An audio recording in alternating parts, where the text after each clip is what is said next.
নগর সেচ ভবনের দিকে মুখ্যমন্ত্রী সেচ দপ্তরের আধিকারিকদের সঙ্গে বৈঠক। আজ শুভেন্দু অধিকারী তিনি বৈঠক করবেন। গুরুত্ব রাখছে এই বৈঠকের। সেচ দপ্তরের আধিকারিকদের সঙ্গে বৈঠক সারবেন মুখ্যমন্ত্রী। বিধাননগরের সেচ ভবন, সেখানে মুখ্যমন্ত্রীর এই বৈঠক। মূলত কোন কোন বিষয় নিয়ে আলোচনা হবে, আগামী পদক্ষেপ কি থাকবে, সেটা অবশ্যই নজরে রাখবার আজ। মফিজুল ইসলাম আমাদের প্রতিনিধি টেলিফোন দ্বারা রয়েছেন। মফি, বিধাননগরের সেচ ভবনে মুখ্যমন্ত্রী আজ বৈঠক করবেন, কতটা গুরুত্ব লাগবে এই বৈঠকে? তুমি জানো যে আজকে হুল দিবস রয়েছে। হুল দিবসের অনুষ্ঠানে বাঁকুড়ার মুকুটমণিপুর যাবেন রাজ্যের মুখ্যমন্ত্রী শুভেন্দু অধিকারী, এবং তার সেই অনুষ্ঠানে যোগ দেওয়ার আগেই একেবারে সকাল সকাল তিনি কলকাতার সেচ ভবনে এসে সল্টলেকে যে সেচ ভবন দপ্তর রয়েছে, দপ্তরের যে সেচ ভবন বাংলো রয়েছে সেখানে পৌঁছে যান। এবং সেখানে আমরা যেটা দেখলাম যে সেচ দপ্তরের একাধিক তারা কিন্তু এসেছিলেন। ফলে তিনি কলকাতা শহর ছাড়ার আগেই সকালে দপ্তরের আধিকারিকদেরকে নিয়ে একটি গুরুত্বপূর্ণ বৈঠক করছেন।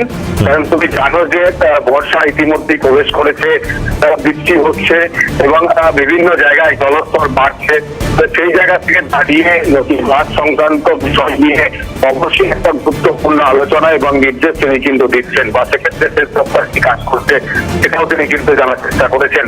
কারণ বন্যা একটা প্রবল সমস্যা দক্ষিণবঙ্গের একাধিক জেলায়।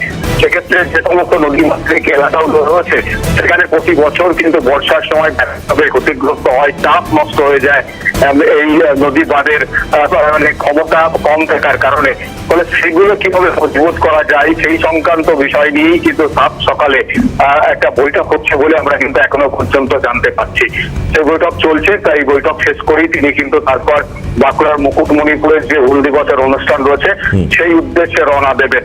ফলে ক্ষেত্রে একেবারে সকাল থেকে তার যে কর্ম সময় শুরু হয় সেটা কিন্তু এই সমস্ত তার যে কর্মসূচি সেগুলো দেখে স্পষ্ট হচ্ছে। সেই বৈঠক এখনো চলছে, কিছুক্ষণের মধ্যে বৈঠক শেষ হবে, তারপরেই কিন্তু তিনি মুকুটমণিপুরের উদ্দেশ্যে রওনা দেবেন। ধন্যবাদ মফিজুল। কথা বলছিলাম আমাদের প্রতিনিধি মফিজুল ইসলামের সঙ্গে।